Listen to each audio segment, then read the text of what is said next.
Hello everybody, my name is Ginny Simpson and I am the head of programme at Something to Aim For, which we will refer to as staff. I am a white woman. I've got brown and yellow stripy hair. I am wearing red rimmed glasses and I'm squatting in the corner of my living room so that I can get internet connectivity. And the living room's got a yellow wall and you can see a big TV and a desk and something to do with my cat in the background. So welcome to Activating Mentorship. This event is part of Freelance Futures, a summer programme of learning and action for equitable conditions in the future. The event is being recorded for future access, but before we start, we need to outline some important information. First of all, captioning. My Clear Text is providing captioning today. To access this, please click the CC Closed Captions button. There's also a link, which means that you can have it open in another browser, and I think we're going to pop that link into the chat more than once. Yes. There is BSL interpretation provided by Interpreters of Colour Network, and we will ensure that their image is pinned so that they're available at all times and viewable.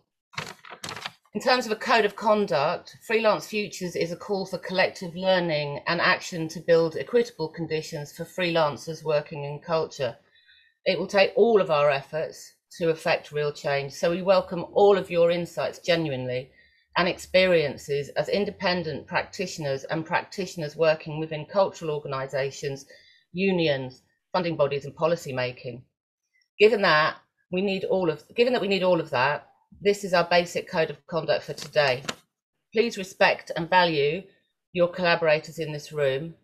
Please be aware of your privilege. Know when to make space and when to take space. Avoid overcomplicated language and explain technical terms. And remember, we're all at different stages of learning. Respect the person, challenge the idea. This is a relaxed environment, so please feel free to access this event in any way that makes participating work for you.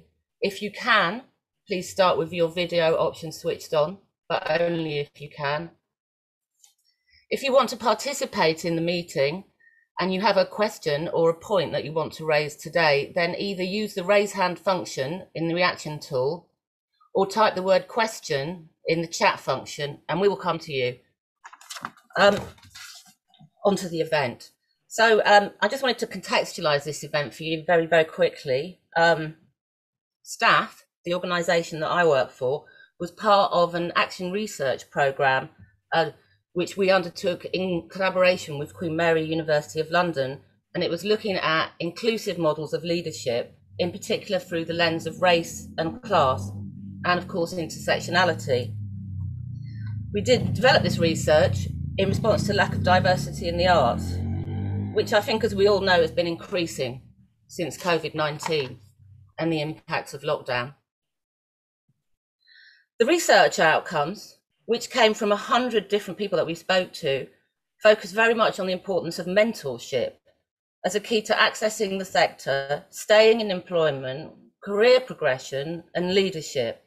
And it's also important as a space of resistance, empowerment, and importantly in this context, survival. This is going to take the form of a conversation between my two colleagues who I'll introduce you to in a moment, and it'll be unmediated. Something to aim for, we call these what matters to me conversations, which aren't mediated. So I'll bookend, I'll come in at the end. Just before I go, I wanted to say to you that Something to Aim For are running a series of mentoring programs starting quite soon, and we would ask that you email us to get information about those mentoring programs. And the email, which again we'll put in the chat several times, is mentoring@somethingtoaimfor.com. So if you're interested in finding out about our mentoring programs and continuing this conversation, then please drop us an email. The other thing is that we, throughout this presentation, are going to put in the chat different mentoring opportunities that we know about. And we would ask if anyone in the audience knows about any mentoring opportunities, if they would put them in the chat so that we can share with everybody else that's here. Okay, on that, I'm going to hand over, and I won't see you till the end. And so I'm going to hand over to and to Nurull Islam. Thank you. Awesome. Thank you very much, Ginny. My name is Tian Glasgow. He, him pronouns. I'm a Black Afro-Caribbean cis man, wearing a light blue jumper, with short hair, with a white background. About a bit about me is I'm a theatre director and producer. I also lecture in acting, in LIPA, and I'm based in Manchester.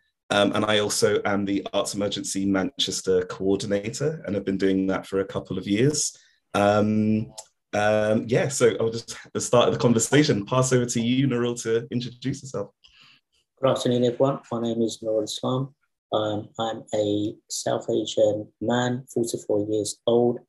I have a beard and a moustache. I have short hair, side parting, and I'm wearing a black top today, and I'm with a white background. I'm a co-founder of the Myland Community Project based in London in Tower Hamlets, where we work with young people essentially to kind of help them recognise their potential and also to give them a platform to express themselves creatively on things that are important to them. I'm also a creative practitioner and artist fellow at Queen Mary University, and I like to kind of focus on heritage and documenting creatively and preserving stories and legacies and narratives from diverse communities. It's great to be here today to talk about a topic which is really interesting, really important, and I'll be basing it on my kind of mainly my lived experiences. But yeah, thank you all for joining us today.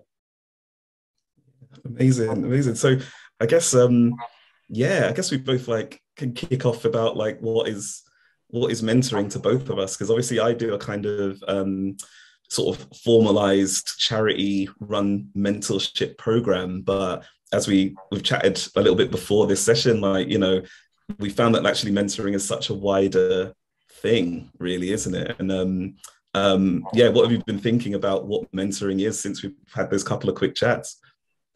You know what? Since the conversation started around that, when I think of mentor, I suppose mentor is different to different people.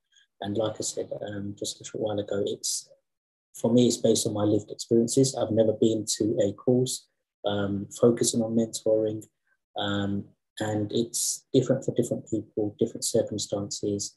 And I think we both mentioned that even with Ginny, we've known in different ways at different times that there's things that we have taken from Ginny. For me, it's her confidence, her boldness in certain things, and just the kind of determination just to kind of get things done, to be honest with you.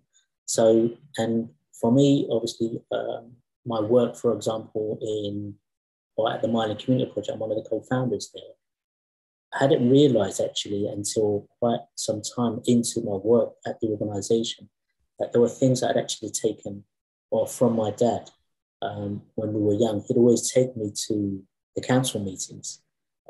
One, because just to kind of help him convey certain things. I mean, it was always quite daunting. I never enjoyed going there, but he'd kind of drag me along and said, look, you need to come. And it was for different causes in the community at the time. And so he'd take me along to that, and he'd kind of, prep me beforehand to say, look, when I tell you, I want you to explain the needs of the community, or this is the problem, and this is what we need to do. And I hadn't realised that I'd actually kind of absorbed that and not used it for such a long time. And when we'd started, for example, Myland Community Project, I had started using some of the things that I had kind of unintentionally at the time picked up. And then obviously just my journey in Tower Hamlets, working in a youth and community organisation. And since our conversation started around this, there's been so many things that have been kind of flagging up for me. There's the kind of how I would describe it, and excuse the terminologies, there may be others here that are far more well-versed when it comes to the mentoring language. But for me, the unintentional kind of mentoring, the formal or structural mentoring. And for me, it's very informal. It's picking up the phone, it's kind of meeting somebody, it's, it could be a meeting, and that would probably be the most structured side of things, but it's very, very informal. But I know there's so much when it comes to, there's so much to learn on this topic, and I'm really open. I'm hoping that I'm going to take more out of this conversation today than I've got to offer. So, yeah, no, exactly. And it's even from us having the conversations, and it's interesting how much you can like forget on my side, where we've chatted about this. And then I started thinking back to even when I was at uni, I kind of helped out with a thing that was called Aim Higher back then, where you chatted to a lot of students in high school and stuff about what uni is like, and you know what I mean, and thinking about bits and pieces. And because you chatted to them, I was like, oh yeah, like all of those kind of things end up being kind of mentoring. And I completely forgot I used to do that and really enjoyed it. And it ends up being a thing where I sort of went, oh, that makes sense. Sort of in sort of a weird side part of my career where it's always been connected to young people and trying to find those opportunities and stuff. So it makes like almost sense for me, where I'm like, oh yeah, I thought I kind of applied to work for Arts Emergency not with a major plan. I just thought, oh yeah, I know of that company, it sounds great, and I'd like to work for them now that I've moved up to Manchester. But it was all part of something that I think always is in the back of my mind, about sort of thinking about sort of giving back, really. And so I suppose thinking about sort of the sort of formal sort of structured mentoring that we do at Arts Emergency, we basically connect with young people via schools and colleges, and we can select those young people by checking into their eligibility, finding the ones that will benefit the most from different areas, and also doing with a thing called pupil premium, where the amount of young people in a school that are accessing free school meals and stuff like that. So part of our sort of charitable MO is trying to find those young people who don't have those networks, those people like you to speak to and things like that. And we're specifically based in connecting young people with arts industry mentors. And so in that structured way, we base ourselves around the school system, and we kind of go into the school and do assemblies to talk to them about the opportunity that we're offering, and then select them, match them with a person who could help them. And we try to be quite bespoke with that. I have about 55 mentor pairs up here in Manchester at the moment. We have a good 170 something in London. So since 2013, it's got quite large. And then we just kind of let them get on with it. We only work with young people who are 16 up. And so we let them kind of try to connect and kind of bring that sort of proactivity to what they can ask, what they can talk to that person. And what I've learned over that course of time is how much the mentor who goes in trying to obviously help them with CVs and UCAS forms, acting auditions, how much they learn from that young person about what it's like to be a teenager at the moment, which is a world that I'm 39, and I'm like, it's a world that you don't quite understand growing up with Twitter, growing up with Snapchat and TikTok, and it's so much to be learned about that as well. And I don't know if you find the same thing when you kind of go and chat to them and go, they mention something that you're like, oh, it's like business jargon. I'm not sure what you mean. Some of obviously so our engagements, we've got various sessions that take place at the centre. Some of the ones who who may not be as much kind of academically inclined, or who may have been through the judicial process, or who've got different kind of challenges. It's for them, if I were to say, look, come and meet me or we're going to have like a mentoring program where I'm going to sit down with you and we're going to go through this kind of structure of starting from this point and taking you, to Z. Probably wouldn't have this appeal. It has to be.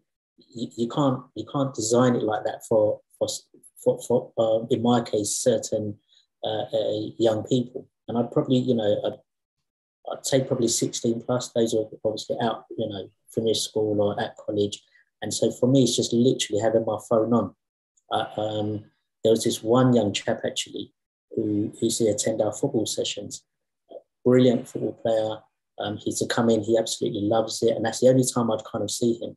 And I used that time to kind of get to know him, build up a relationship. Trust obviously is absolutely paramount in my work. Otherwise, there's no way they'll open up to you, call you, or anything. So the fact that a young person in our locality will call you, that means you've got their trust.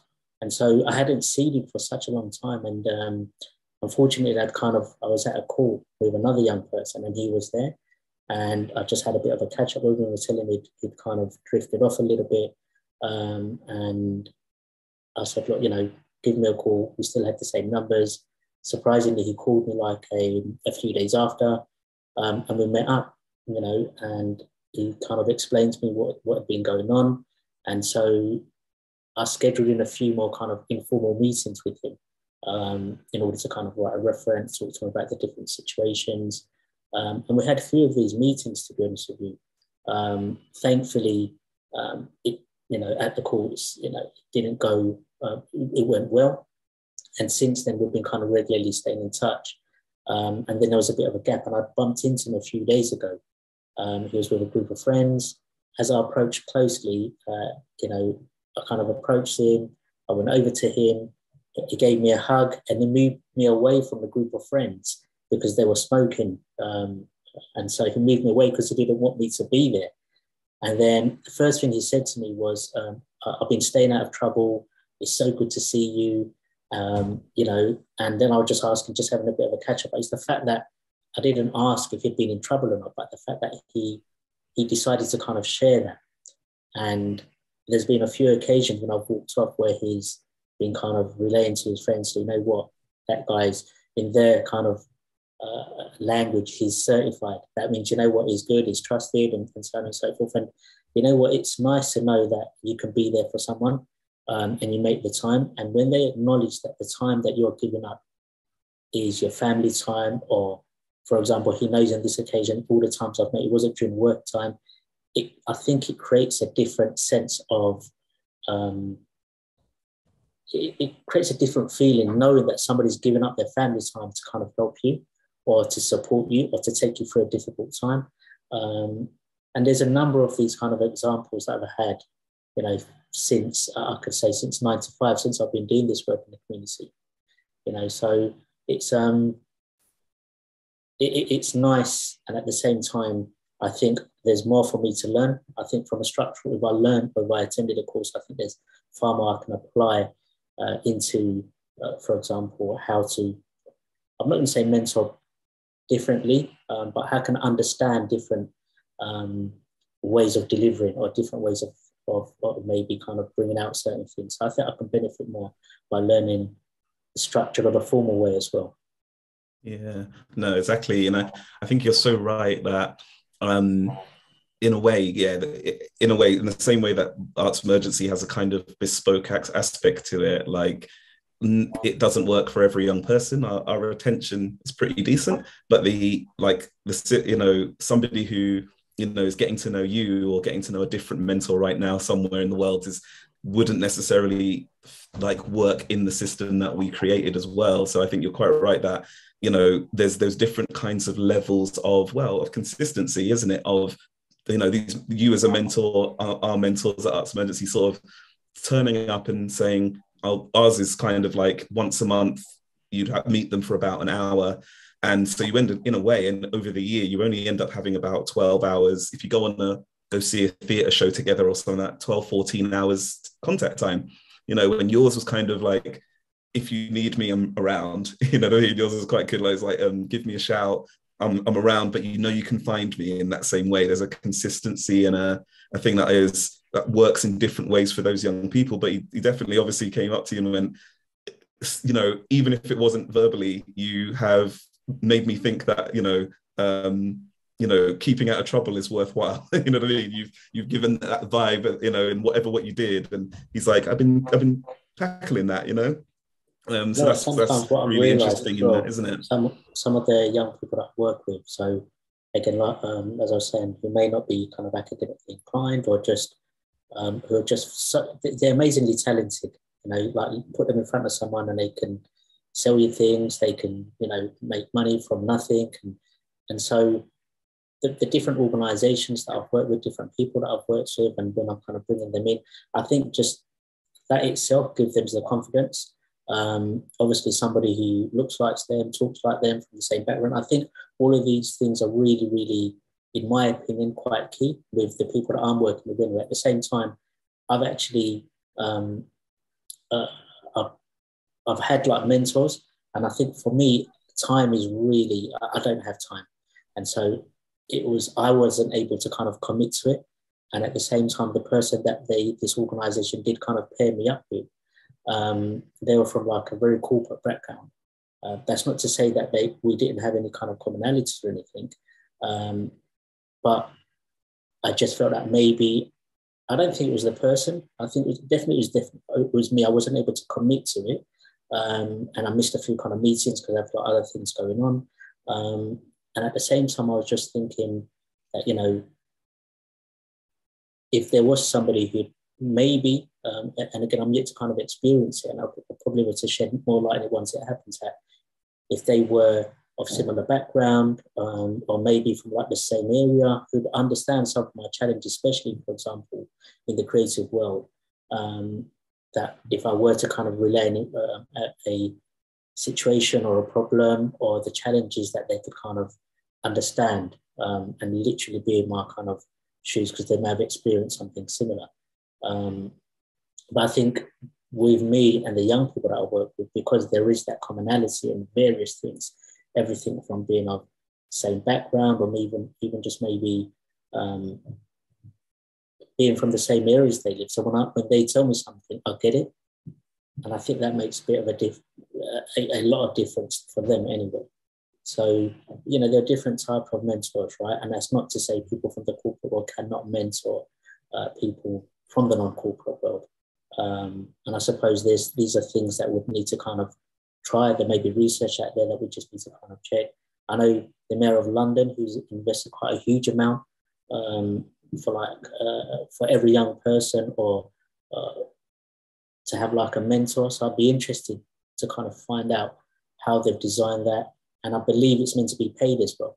So I think there is, I suppose, if I start saying I'm getting paid to kind of sit here and talk to you, then I don't know if it would have the same impact. I don't know if at the end of the conversation, if one day they may turn around and say, well, you're getting paid for it. Whereas when you do something at your own time because you want to help this young person, I think that may have a different impact. At the same time, as freelancers, obviously we're here as freelancers, time is really important. Obviously, it's very hard as freelancers, especially over the last 2 years. So how much time can you offer? I don't know. What you're, obviously your one's a bit more structured, and it's more, you've got mentors who are paid and everything. Yeah, I mean, on ours, it's like ours are volunteers as well. So in a way, because we also have the contact hours so low as well, we kind of have a charity where people either donate money or they donate time. And so as a mentor, they donate time, or, even if sometimes their donation is helping us organize a tour of the National or something like, they offer that for free. So, and it is true, like you said, like when we get to sort of their graduation sort of celebration event at the end of a year, the amount of young people who turn around and go, oh my God, you did all that for free. And it does mean something different. They're like, you spent all that time helping me for free, when a few presume it's a paid role and got something like that as well. And so it is interesting about that aspect of things, where that commitment, like you were saying, is something that comes from mentors who really want to give back, really feel like they can offer something, really want to be a presence in, let's say, a young person's life or even an adult's life, at a position where they feel like they can maybe give some sort of advice. But everyone always feels a little bit, as a mentor, mentoring anyone always feels a little bit like a bit of imposter syndrome, really. They was like, have I got anything to say? And then they look back and they realize the amount of things they did between 21 to 50 and now they're mentoring is huge. Is often, even just when they had to make a big decision about you know, choosing a different career path or something like that, I think. But I think actually it makes me think about with adult mentoring, because we both work with young people, there's something about where I don't know if I was the mentor to an adult in any industry, whether I'd do anything particularly differently, because even when I support the mentors with my ones, where sometimes you try and set some sort of thing you're going to help them with, application, some sort of goal.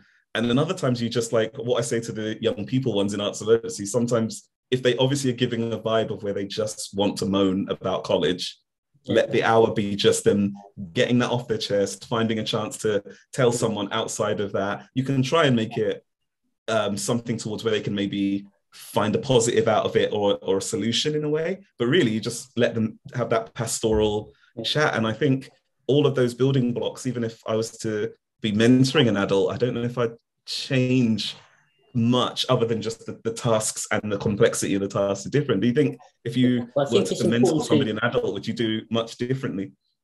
You know what, just to kind of go back a little bit, I think it's almost also important to add, and I did have like a actually one structured mentoring invitation with a young artist. And to be honest with you, I took more out of that than probably he did. And during, like, there's so much that you actually can learn from your mentees.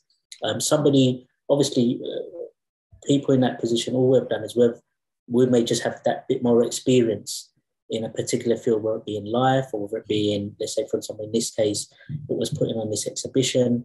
But the things that they put forward. So for me, it was like, for example, getting like certain venues. So because I know people in different places within the borough, I was able to like literally go out there and say, listen, got this young chap, absolutely amazing, blah, blah, blah. Can we use your space? And it's like, okay, wow, that was pretty easy. But for me, I had to then kind of explain that it's because you build up these relationships, and, you know, through that, then you get to learn, you kind of build that trust and so on and so forth. So it wasn't just literally picking the phone up and saying, can we use this space?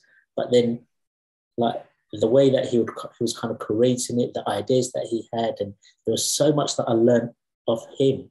And so it's most definitely a two-way learning process. And I suppose the mentors, or for me in this case, it's just that maybe I've just gone a few steps ahead, or live life just, you know, a few years more than they have, and able to kind of share that and apply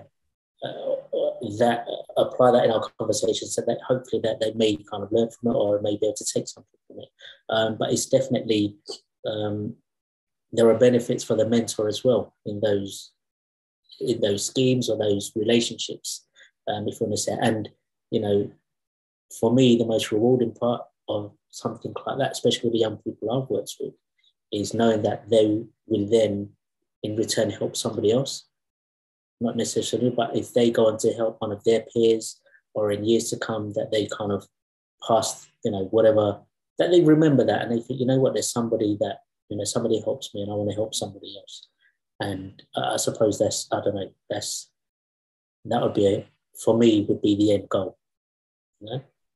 Yeah, that definitely makes sense. And there is something about almost the level of sort of activism to that sort of element of mentoring, where you'd like to hope that, you know, if you've been doing it since the 90s, that how many young people then go, you know what, I'm going to be more Nurull, and I'm going to go and, you know, think in that way and help some more, you know, other people of younger age or of a similar age. And yeah, it's sort of like this network of people kind of realizing that I've learned actually, I learned this and this on how I made a decision when I went for a job. And I'm going to teach that to my younger brother. I'm going to teach that to my, you know, friend or something like that. And there's something really lovely about that. And I do always love the fact that, yeah, that sort of thing of where, like you said, you know, I feel like I learned more from them than the other way around. You know, there's this exchange that's going as well. That's just really, it's really having amazing. That confidence in them, isn't it? It's kind of acknowledging. Again, I'm related to my work. It's acknowledging their potential. There's this one chap. He had a tag name called Menace. That was his tag name, you know. And, you know, he was literally just kind of, you know, he was menacing. And eventually he'd kind of decided to come to the centre. And whilst all the others were playing on the PlayStation, he'd literally just he'd be doodling. Absolutely amazing illustrator. And I'd collect these little drawings and put it in like a little box. There was this creative program, and we entered it. He was the main designer for it. We exhibited in a very well-known institute in London, and it came first. And we kind of took him through this journey. Whilst I was working for a creative agency at the time, he'd had a bit of a record, so it was a bit difficult to kind of go through the kind of formal route. But I'd kind of spoken to the directors, and I said, look, I'd like to invite him. I'd like him to kind of work with the designers and take his kind of give him the experience, for example. And he had a drawing. One of the drawings he'd done was on a serviette that he'd got from the chicken shop, right? And it was that particular drawing that ended up becoming the main design on a set of hoodies and t-shirts. So it was this, and when I'd kind of opened that box and I showed him that I'd kept all of these drawings, he was like shocked. He's like, what? Like, these are just doodles. I'm like, they're more than doodles, but it was giving him that confidence. Would then, after that, he'd kind of been, he kind of really believed in himself. He didn't have any kind of, intentions of studying, but he wanted to go to university. Sadly, due to financial reasons, he wasn't able to go. We secured him like a laptop, software, everything. And you know what? Now I see him, he's really got he's got real focus on life. He comes back, he wants to kind of deliver like a creative session in our group and everything. And I don't know, I'm not sure why I didn't use him as a first example, because he's one of my early kind of connections with young people who really transformed himself, and all it took was just getting him to recognize that. The rest is down to him, and it was just me kind of just feeding into it a little bit and just showing him that, what, this is what you're capable of, basically. Yeah, no, absolutely. So do you think there's something about a certain mindset to have to be a mentor? So you think there's something that you got to bring to the table to be a mentor? You know what? Everyone can be a mentor. Anyone can be a mentor. Whether you're talking about, again, we spoke about this with Jin, isn't it? You could be a parent, you could be working anywhere, or not even working. You can be a mentor to anybody, to be honest with you. You just obviously, you need, in my opinion, time is the most important thing. You need to be able to commit to that. Otherwise, again, it could come across like you're not really interested, and that could probably have more of a detrimental effect. The very person or the only person that you feel that, that wants to listen to you, but now they don't even pick up your phone. So time, obviously, commitment, and, just listening. I suppose listening is one of the most important things, isn't it? Especially, again, with the young people I work with. They're not necessarily going to go to their careers advisors, or they're not going to go to any kind of counsellor or anything like that. And so for me, sometimes it's just going for a walk, or you get like a text message, or, just being able to kind of respond or reply, and, and they know that they've got that. So I suppose for me, like, anybody can be a mentor. You just need to be committed. You need to be open. You need to be willing to kind of, I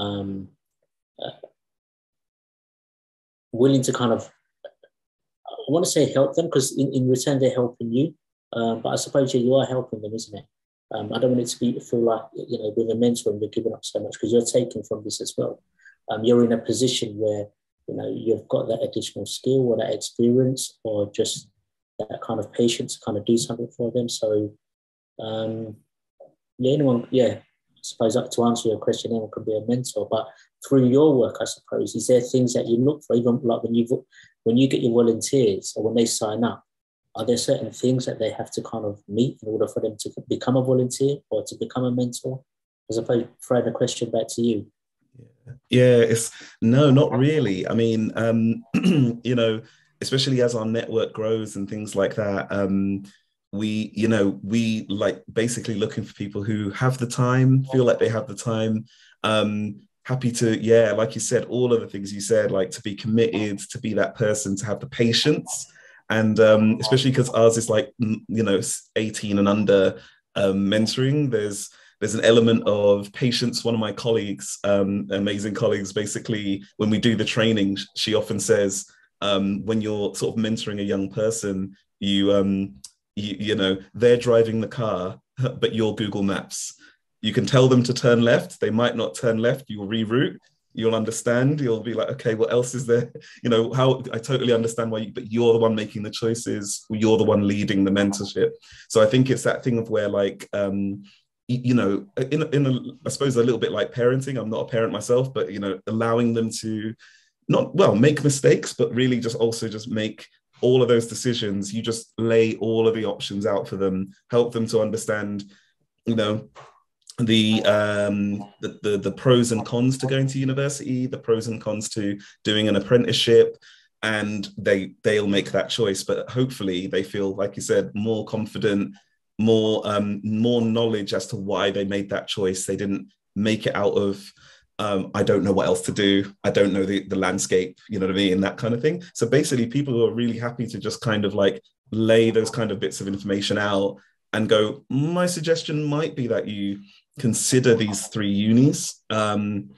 You want me to help you write it? And then, you can make a choice to defer. And, a young person's like, what's defer? I didn't even know I could push it back a year if my year isn't going the way I planned. So yeah, I think there's that. I think there's this element of patience, and a lot of it is really thoughtful about understanding how to kind of think about with young people, because we do train them in safeguarding, we do train them in how to coach with younger people, and there are an element of boundaries as well, where we kind of go, your meetings are your time to chat, and because they are a younger person, you might text them to say, I'm going to be a bit late or something like that, but you would not.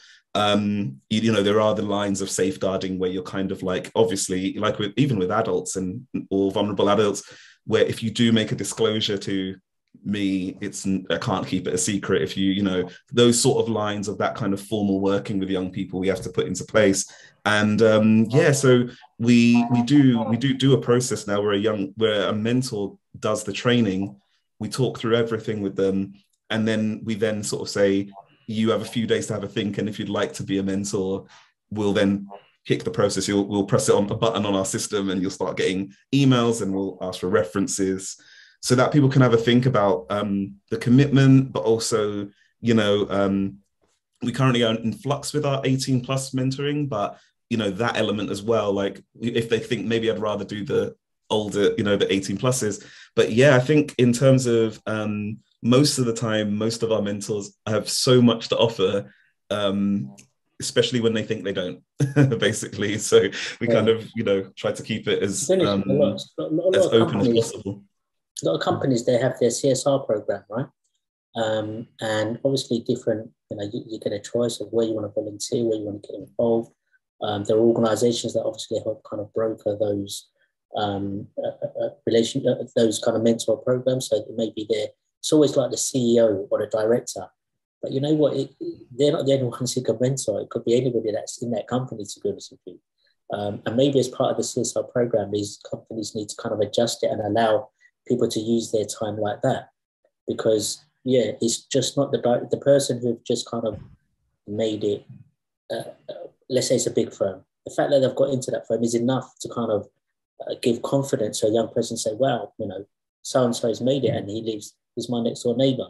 So it's not necessarily, they may not necessarily think, I want to become the chief executive. They're just thinking, how do I get in there? So how did that person what steps did they take maybe? And maybe that's somebody that you can connect with. So I think, there's, what's it called?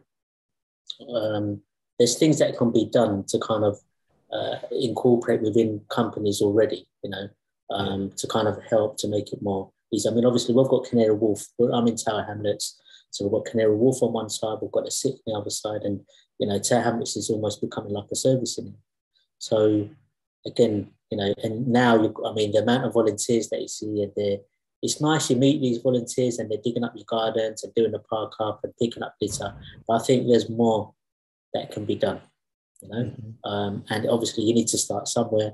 And, you know, maybe that's the campaign. You know, obviously the Mayor of London's invested hugely into it, you know, with the amount of people that he wants to become mentors.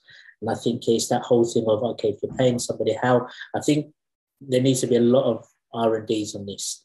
And it's not going to be one size fits all, definitely.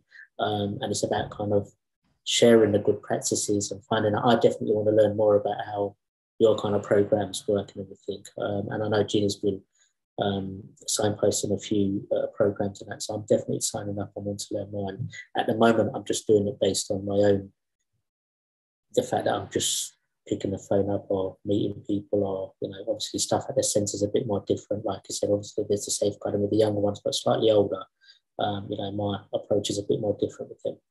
So yeah, exactly. And that's the thing. It's been interesting because I began with Arts Emergency in 2019. So I basically had a cohort that I met in 2019 autumn, and then they began their mentorship in January 2020. So my first ever year, you can imagine, became this, oh, you'll meet your mentors in person. And then of course by March, it was like, okay, we're really supporting everyone to see if they can stay in touch with them over 2020 remotely.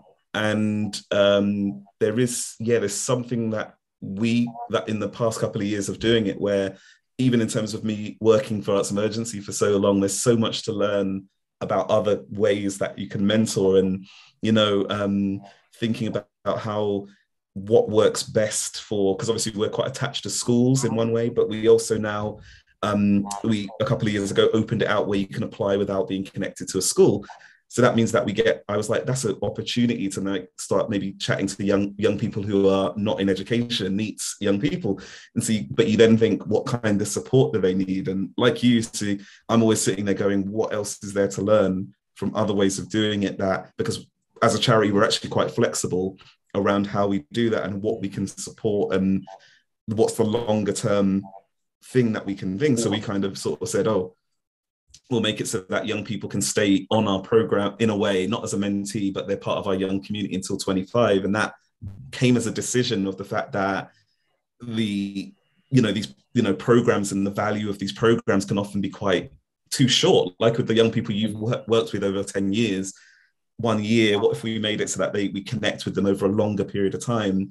And how do we change? And like, there's a charity called, I think it's called the Social Mobility charity, and they kind of are more putting people to get mentorships in law, in corporate, in things like that. And it's interesting how they do their process differently to ours. But in a way, you'd like to hope that actually, the same value of mentoring is happens either way, if that makes any sense. You know, like they meet a person, they hopefully get a bit of a rapport with them, they connect with them, and they stay connected to that person even after the process. They find a way to chat to them and ask them questions even years later, to be like, could you have a look at my application, or, you know, that kind of thing. And hopefully with the numbers that, you know, Sadiq Khan's one is thinking about, they have a similar, that the spread of it, like we've talked about, will have its own value, its own power. You know what, I'm just thinking with this, obviously his one is aimed, or from what I know, mainly, I think it's mainly in the youth sector. Correct? Anyone can feel free to correct me if I'm wrong. And I think obviously they're using it in the youth sector, but I think like some of our programs, we create community consultants. So if there's an institute or somebody that wants to come into or visit our centre and find out anything specific, it'll be anything about ex-offenders or, you know, housing or whatever it is. So we developed something post like a knife crime incident, and the program was about how to get young people to kind of open up more. So there's a lot of PTSD amongst some of these young people. There's no way of them actually talking to someone, or, you know, they've got the street cred of where, how are they going to talk about, they're not able to sleep, or they're getting flashbacks, or they're getting this, you know, for some of them, they've got to kind of uphold this street cred, right? So we designed this program with them, and it's called Let's Start Talking. It was aimed at young men. And for that, when I made the application, I created 3 roles as community consultant, and they were the young people, so they were getting paid to kind of do this. And I think with the young mentoring program, or this mentoring program, I think a lot of them are in such a good position because they're experienced. Like you and me, yeah, people, you know, whether it be designed or or informal, they've got these experiences, right? A lot of these young people, they look up to them. So if there was this kind of paid opportunity, you know, that, you know what, this is, I don't know how it would be designed. There's a lot of people, I'm sure somebody be able to design it. But giving them that opportunity, they always go, but we always hear the government, they're going to learn from it. Why don't they invest in like risk managed projects where they actually pay these young people to become mentors for some of their peers or young ones? So, you know, I don't know, sometimes some of these programs, they need to be a bit more out there, you know, just and learn from it. What can go wrong? I mean, look how much money sometimes, again, in my opinion, the government wastes. Why can't they invest in these very important kind of topics? And even if it be something quite daring, just try it. Obviously, I'm not saying be reckless with it, but risk managed projects. Let organizations like ours, what's it called? I don't know, I say the word empower. I think there's things that we can offer. So why don't they kind of work with us? It could be training where we work with organizations like yourselves and others, and then allow us to then work with our young people. It's hard sometimes, some of it's hard getting my young people to go across from one end of the street to the bottom of it. I could get a 30% dropout, you know, just in a boxing session. So, you know, sometimes in order to kind of make it work, it has to be on their doorstep. So, you know, they can work with us, you know, give us the relevant resources in order to kind of work with these particular group of young people or the community, not just young, it could be the shopkeeper, you know, we've got the amount of, I mean, I've got one of my friends who's got a corner shop, and I'll tell you what, he knows everything about everybody.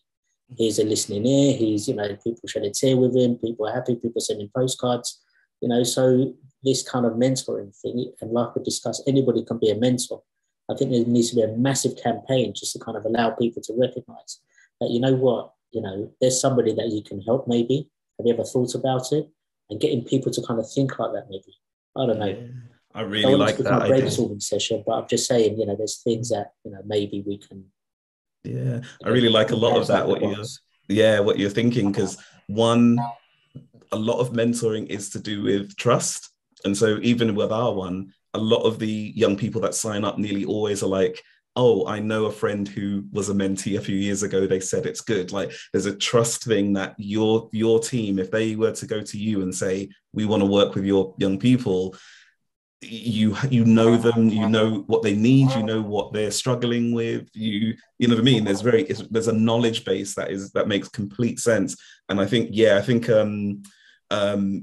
it avoids having to like reinvent the wheel with zero knowledge, isn't it? If you make it like, and you're like, oh, we know what office we're going to put it in, but we don't talk to any of the communities that know the young people, talk to the young people themselves. Like, you know, even in terms of, you know, we sort of like have a new thing called a youth collective as a part of it, who are like, we ask them about decision making and things, you know. So you kind of, if you're not asking them or thinking about how the best way to work with them, but I think, it's always, well, you know, fingers crossed that sort of like planning, because I agree, like, never mind the shopkeeper, both is a listening ear, a really person who knows the area for years usually and has seen it change around them, and also runs a business as well, you know what I mean, created and run a business and is there.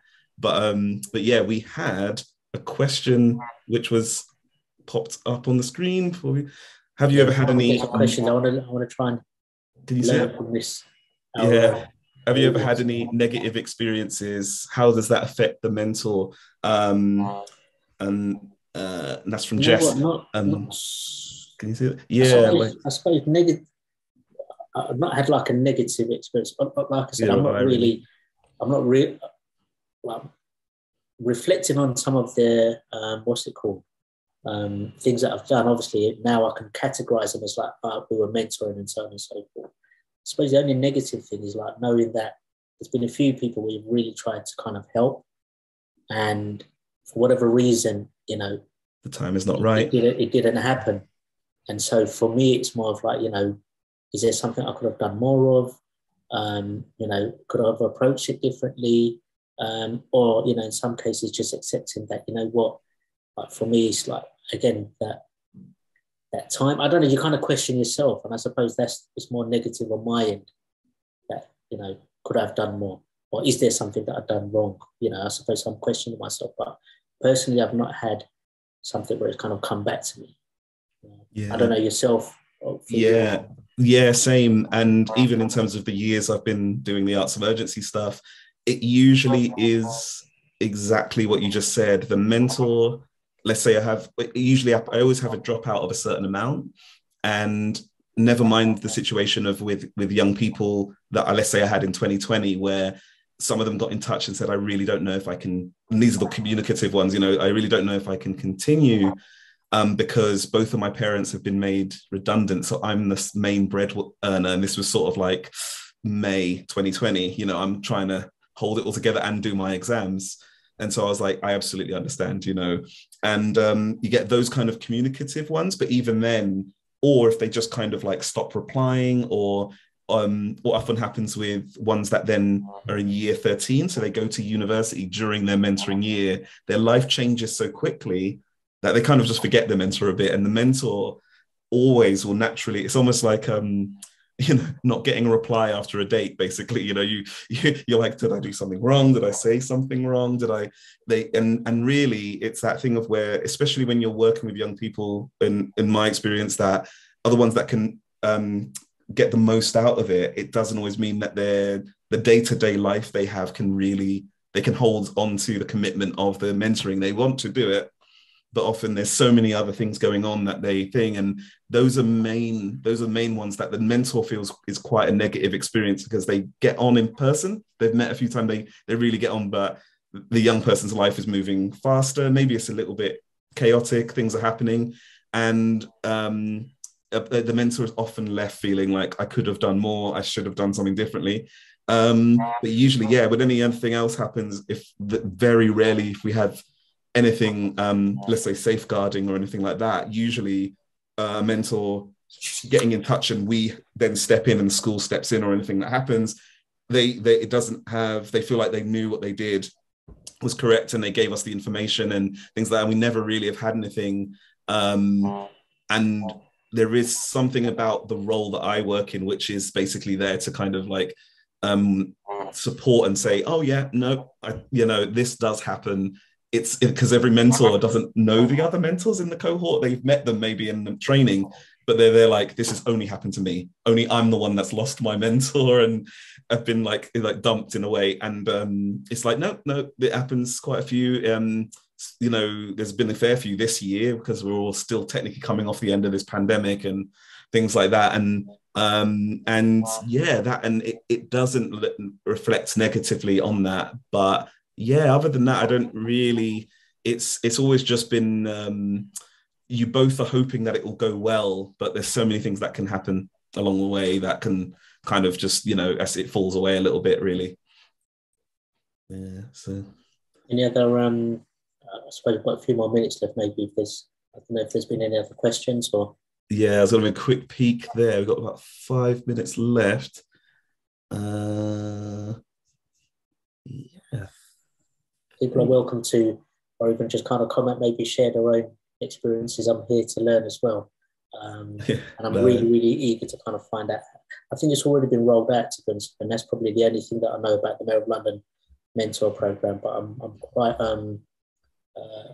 I think it's kind of getting people to realise that they can be mentors. I think it's making people recognise there's something that they've got to offer. And I think that's got to be the drive.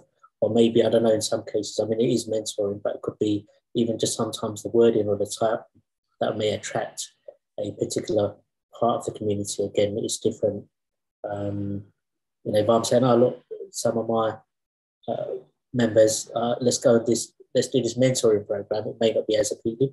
So obviously it comes in different forms and that. So exactly. Yeah. And it's like, I think, yeah, just even in thinking about like group mentoring, where in a way, like if it, you know, even to like the sort of negative sides we were talking about, where like with groups that are supporting each other, and let's say, yeah, almost like that sort of like community, that kind of like, well, it's always focused on working with young people, but that kind of like the village to help work with the young person to raise the child kind of thing, you know, that kind of thing of where like they all are bringing knowledge. There is something about group mentoring and also that peer-to-peer knowledge sharing as well. Like, you know, those sort of, I haven't seen a huge amount of that kind of method to do mentoring where it doesn't land on just this one-to-one relationship as well, is something that definitely, I think, like you said, should be investigated, where, yeah, like, and if somebody's not got the time to do it, the others can step in and things like that as well, to work with each other and mentor each other. Yeah, like all of those sort of different elements are things that should be really like tried out, and because there's so many mentoring programs that are kind of being launched at the moment, and often are kind of thought about in terms of one-to-one mostly, you know. So actually I think there's also, yeah, other methods to do it as well. Question asked in the chat of the chat: anyone seen the ideas of where to source funding from mentoring programs in creative industries? I think that's a bit out of our wheelhouse, actually. I think that'll be answered in the chat. Yeah, I do not know myself exactly, but yeah, I guess we have like 2 minutes left. Any other final thoughts before we kind of get ready to wrap up there?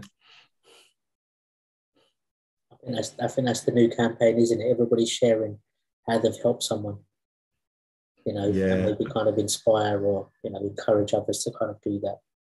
You know, yeah, I agree. Maybe that's I don't know. Maybe staff or freelance futures, or, you know, they can start that and see how that kind of develops. Because you get inspired by hearing stories, right? You get inspired by hearing other people. You know, you get inspired by how you learn or you benefited, or how you're able to kind of support somebody else. So yeah, exactly. And hopefully, like, even us chatting and you know, lots of people maybe sharing their learning about how their mentoring programs go, even like the Sadiq one, is to take away the sort of daunting feeling of being a mentor or being a mentee, you know, like that worry of why and how, and I hope, you know, what am I going to get out of it, and you know, what if it goes wrong if you're a mentor? Hopefully there's a lot less of that, because a lot of people can also see that programs they already run are kind of a mentoring program, even if you're thinking about it in terms of it just being where young people have a space to come and have a cup of tea, you know what I mean? And just meeting you once a week kind of ends up being a level of sort of mentoring like yours, really, you know, and, you know, and young people will, you know, that classic thing of where people learn as much from just seeing how you go through your life and act in the space as they do of what you've said to them and what advice you've given as well. So how would you encourage someone from a different? We have a question there. I don't know if we have enough time there, Ginny. Do I need to pass over to you? I think, I don't know if you can hear me or not, but you're brilliant. Okay. I think that we are coming to the end of what I found a really fascinating hour. And so I'd like to say thank you very, very much to Tian Glasgow and to Nurull Islam for sharing your advice. And I'd also just like to flag again something to aim for. We want to continue this conversation. And so I would suggest that one way that we can continue it is through the online community. Another way is that I think Nyasha published chat, or perhaps some of the links in the chat on the online community as well. So that's a resource.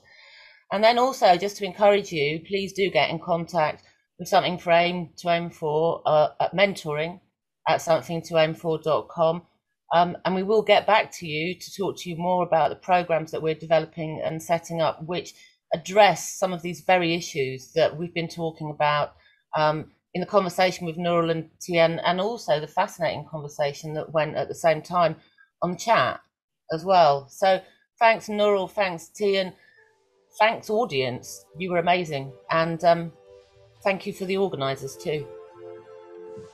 Let's keep talking.